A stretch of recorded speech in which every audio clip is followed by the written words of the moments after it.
अस्सलाम वालेकुम। हाँ जी यूट्यूब वाले भराओ क्या हाल चाल है। उम्मीद है सारे भरा ठीक हो सन जनाब। 5:47 हो गए तहसील लैवल ते 3 बच्चे डाए, एक हेल्पर है ते दोवां दा टाइम है सही है। ते टाइम हो गए जनाब 5:47। ए जोड़ी आई है तो हूँ लाइटा बालियां ए चेक करो। जोड़ी आइए भी खेड रही है भी ये चेक करें एक है मैं कोशिश करना दोए कवर होवन ए दोए हूँ नज़र आ रहे हो सन भरावां की जनाब। तहसील लैवल ते माशाल्लाह छत्तां उड्डियां ते भाई नासिर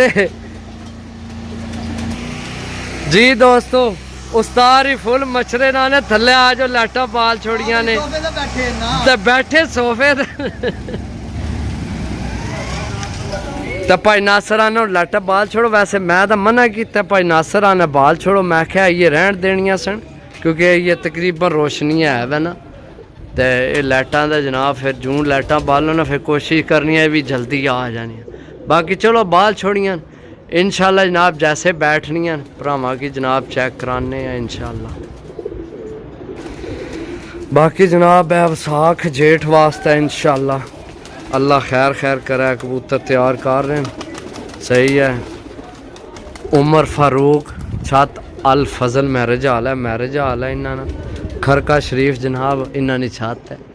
असी भी आज सुबह ने भाई कोल ही हैं चस हो गई है पूरी अल्लाह दे हुक्म नाल। दोस्तों क्या है मगर ये दुई भी चेक करो सही है।